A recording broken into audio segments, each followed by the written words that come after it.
السلام.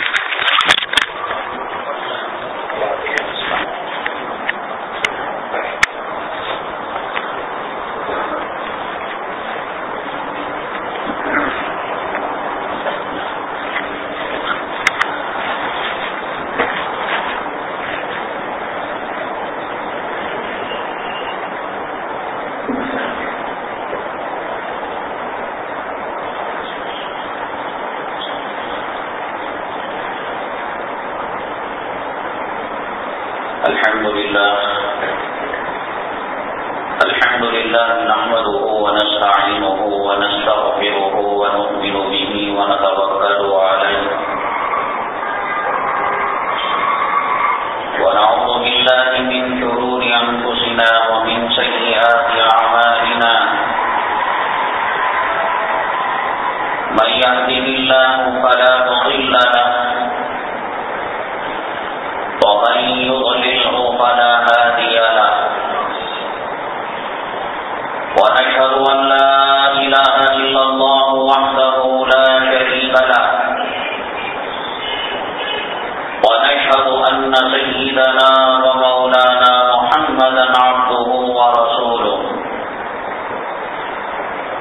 صلى الله عليه وعلى آله وأصحابه وبارك وسلم تسليما كثيرا كثيرا. أما بعد فأعوذ بالله من الشيطان الرجيم. بسم الله الرحمن الرحيم. ومن الناس من يشتري لهو الحديث ليضل عن سبيل الله بغير علم. قال النبي صلى الله عليه وسلم أمرت بكسر المزامير أو كما قال النبي عليه الصلاة والسلام. رب اشرح لي صدري ويسر لي أمري واحلل عقدة من لساني يفقهوا قولي. اللهم صل على سيدنا مولانا محمد في أول كلامنا. اللهم صل على سيدنا مولانا محمد في أوسط كلامنا. اللهم صل على سيدنا مولانا محمد في آخر كلامنا. معزز سامعین کرام، وعدہ کیا گیا تھا کہ ایک اہم وہ سازش جو اسلام اور مسلمانوں کے خلاف دشمنان اسلام اپنا رہے ہیں اس کی وضاحت کی جائے اور اس کے خطرے سے آگاہ کیا جائے، قبل اس کے کہ وہ عنوان اور اس خطرے کا بیان اور اس سازش کا پردہ چاک کیا جائے. سب سے پہلے ضروری یہ ہے اللہ کے حبیب پاک آقا دو عالم جناب محمد الرسول اللہ صلی اللہ علیہ وسلم جس چیز کے بارے میں اور جس خطرے کے بارے میں اور جس فتنے کے بارے میں اس کا جو نتیجہ بیان کرتے ہیں اس پر ہمارا ایمان ہونا چاہیے. یہاں مجمع میں بیٹھ کر منڈی ہلانا، آمین بولنا، نعرے لگانا، واہ واہ کرنا یہ تو سب کو آتا ہے. اور اس میدان میں عبداللہ ابن ابی ابن سلول سب سے بازی لے کر چلا گیا، چیخے مارنے میں، واہ کرنے میں، منڈی ہلانے میں، آمین بولنے میں. اللہ نے اس کو قبول نہیں کیا. اللہ نے کہا قالوا نشهد انك لرسول الله والله يعلم انك لرسوله والله يشهد ان المنافقين لكاذبون. یہ کتنا چیخیں چلائیں ان کا چیخنا چلانا نعرے لگانا منڈی ہلانا آمین بولنا جمعہ میں 1.5 انچ کا سرما لگانا بھاری عطر لگانا جبہ پہننا ٹوپی پہننا واللہ یشہد ان المنافقین لکاذبون اللہ گواہی دیتا ہے 1 نمبر کے مکار ہیں جھوٹے اور پھر ان مکاروں کے بارے میں اللہ نے وہ سزا بیان کی جو سزا اللہ نے کافروں کے بارے میں یہود کے بارے میں عیسائیوں کے بارے میں اور نصارہ کے بارے میں بلکہ مشرکین کے بارے میں وہ سزا بیان نہیں کی جو ان مکاروں کے بارے میں اللہ نے سزا بیان کی۔ کلام پاک میں اللہ نے ارشاد فرمایا ان المنافقین فی الدرک الاسفل من النار، منافق جو ہوتا ہے وہ جہنم کی گہری کھائی میں جائے گا۔ خاص طور سے کہا اور حدیث پاک میں سرور کونین آقا دو عالم جناب محمد رسول اللہ صلی اللہ علیہ وسلم نے ارشاد فرمایا کہ منافقوں کو جس وادی میں جہنم کی داخل کیا جائے گا جہنم خود اس سے روزانہ 70 مرتبہ پناہ مانگے گی۔ اللہ ہماری حفاظت فرمائے۔ بہت آسان ہے قرآن پر ایمان لانا، نبی کی باتوں پر ایمان لانا اور یہ کہنا کہ اللہ اور اس کے رسول پر، کتابوں پر، فرشتوں پر ایمان لے آئے، لیکن جب پریکٹیکل معاملہ ہوتا ہے عملی میدان میں اس عشق کے امتحان کا مظاہرہ ہوتا ہے اچھوں کا پتا پانی ہو جاتا ہے۔ اس لیے کہ سب سے پہلی بات یہ ہے کہ ہمارا ایمان بنا ہی نہیں ہے، ہم آقا کی باتوں پر یقین نہیں کرتے۔ آپ کہیں گے کہ ہمارے دلوں کی بات آپ کیسے کہیں گے؟ آپ عالم الغیب ہیں، آپ کے پاس جبرائیل آتے ہیں، وحی آتی ہے، کیا الٹی سیدھی باتیں کہتے رہتے ہیں؟ ہمیں کوئی حق نہیں کہنے کا۔ ہم نے گزشتہ جمعہ ایک بات کہی تھی،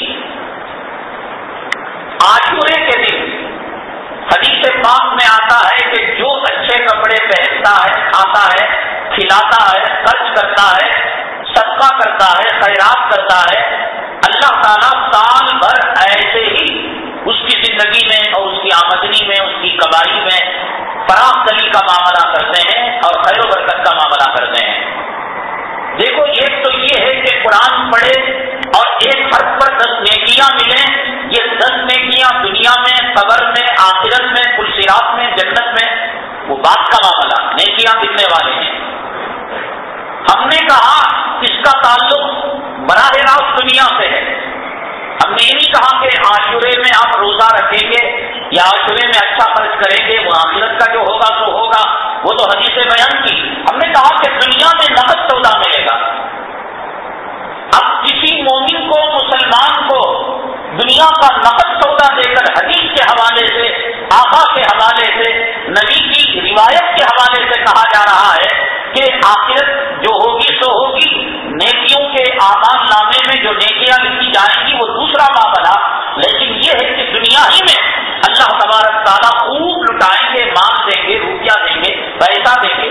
ہمارے کارخانے کو قائم کرنے کا مقصد پیسہ، تجارت کرنے کا مقصد روپیہ پیسہ، اور دھاندلی کرنے والا دھاندلی کرتا ہے، روپیہ پیسہ، چاقوبیسی کرنے کا مقصد روپیہ پیسہ، صبح و شام اپنے خون کو کھپانے اور اپنی زندگی اور جوانی کو لگانے کا مقصد روپیہ پیسہ۔ کہا گیا کہ بھائی عاشورے کے اندر تم اچھا کھاؤ، اچھا پیو اور تمہیں اللہ جو ہے سال بھر اچھا رکھے گا۔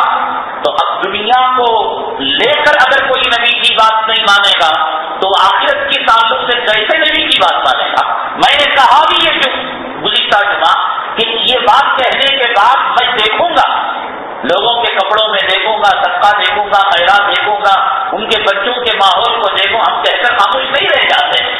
تو وہی تھا، لوگوں کو یقین نہیں تھا۔ نہیں پہننے کا مطلب یہی نا کہ حدیث پر یقین نہیں ہے، ورنہ دنیا کون نہیں چاہتا؟